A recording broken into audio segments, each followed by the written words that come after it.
Yo, what's good, y'all? It's your boy Brody. Thank y'all as always for tapping into the Broadcast Network. And today I want to speak about J. Cole apologizing to Kendrick Lamar last night at Dreamville Fest for putting out the diss track 7 Minute Drill on his last project, might delete later.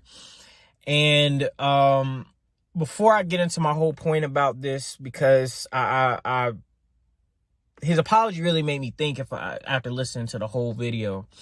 The uber hip hop competitive head in me is like pissed because I'm like, man, like, Cole, you didn't have to go out and apologize to him, man. Like, why did you do that?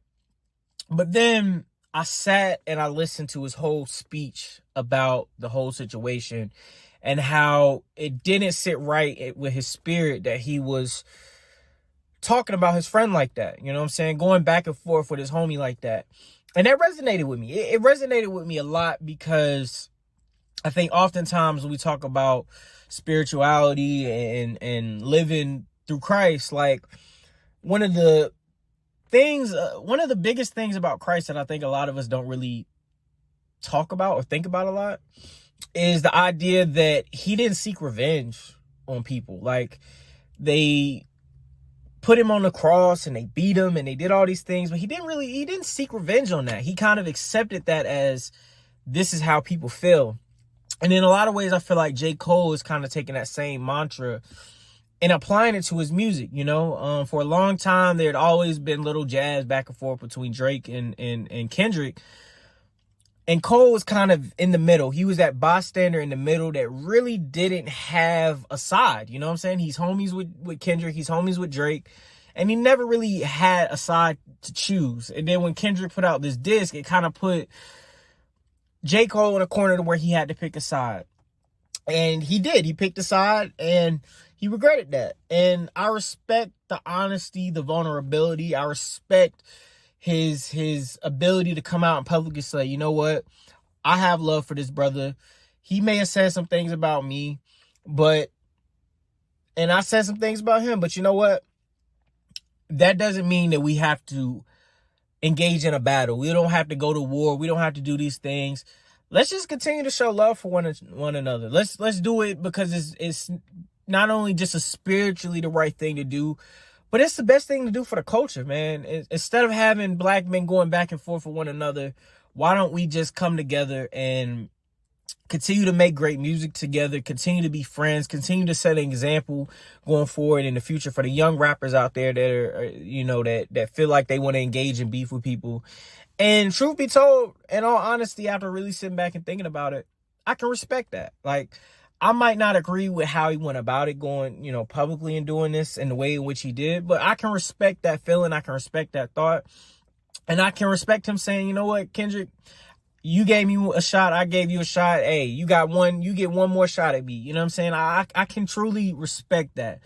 But now it's just up to Kendrick to see what he does. Is he going to come back at Cole and put out another verse or a diss record towards him? Or is Kendrick going to accept his apology and be like, you know what, maybe we shouldn't go back and forth in this way? Because oftentimes in life, man, you run into friends where you have disagreements on things, you have falling outs and things. But at the end of the day, what really do you gain from going back and forth with them? You know what I'm saying? Like, at the end of the day, that's your friend. You have love with them, you know, love for them.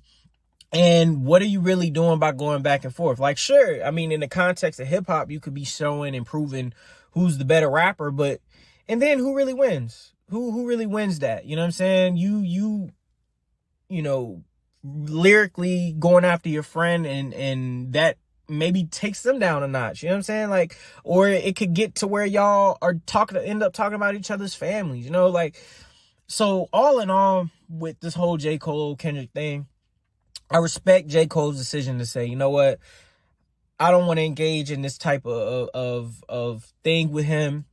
And now it's up to Kendrick to see what he does next. Is he going to keep coming back at Cole? And also with that, is this the olive branch that Cole and Drake need for them to be able to sit down in a room and come back together themselves? Because those are two of the most talented artists, period, of this generation, of even all time, if we being real.